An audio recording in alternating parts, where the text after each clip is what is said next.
Hello, horror story lover ladies and gentlemen.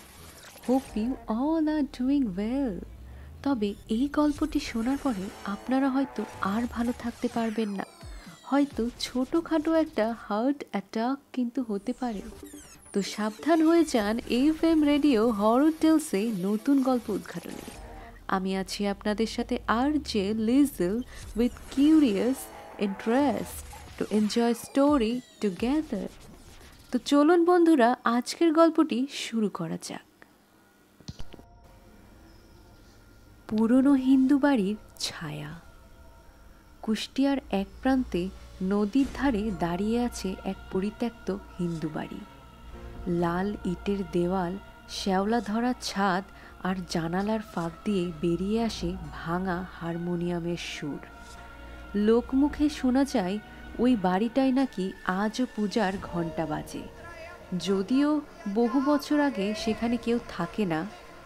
রাত 10টার পর কেউ ওই দিকটায় যায় না, কারণ বাড়ির ভেতর নাকি এখনও দেখা যায় এক সাদা শাড়ি পরা মেয়েকে, হাতে প্রদীপ, চোখে শূন্য দৃষ্টি, ঠোঁটে এক অদ্ভুত হাসি। একদিন গ্রামের 3 বন্ধু শুভ, রানা আর বিকাশ সাহস করে গেল ওই বাড়িতে।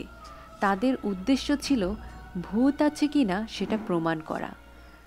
বিকাশ মোবাইলের ফ্ল্যাশ অন করে বলল, দেখি দেখি কোথায় ভূত। কিন্তু বাড়ির ভেতর পা রাখতেই চারদিকে ঠান্ডা বাতাস বইতে লাগলো। পুরনো ছবিগুলো দেওয়াল থেকে পড়ে গেল একে একে, আর উপরে ঝোলানো ঘণ্টাটা নিজে নিজে বাজতে শুরু করলো, টং টং টং। শুভ কাপা গলায় বলল, চলো এখান থেকে বেরিয়ে যাই। কিন্তু দরজাটা বন্ধ। ঠিক তখনই দেখা গেল সিঁড়ির উপরে দাঁড়িয়ে আছে সেই সাদা শাড়ি পরা মেয়েটি। চোখ দুটি জ্বলছে আগুনের মতো, ঠোঁটে রক্তের ছাপ। সে ধীরে ধীরে নিচে নামছে আর বলছে, তোমরা কেন এলে আমার বাড়িতে?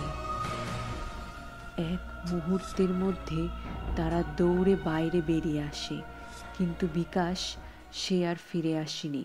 পরদিন সকালে গ্রামের লোকেরা দেখে 3 নাম্বার ঘরের দরজাটা সামনে বিকাশের মোবাইল পড়ে আছে, আর স্ক্রিনে শুধু একটা লাইন লেখা, আমি এখন ওর সঙ্গে আছি। কিছু দরজা আছে যেগুলো খোলার সাহস করা উচিত নয়, কারণ সেগুলোর ওপারে শুধু অন্ধকার নয়, অপেক্ষাটা করে আছে প্রতিশোধ। তো বন্ধুরা, এই ছিল আজকের গল্পটি ভালো লাগলে অবশ্যই লাইক ফলো দিয়ে পাশে থাকবেন। ধন্যবাদ।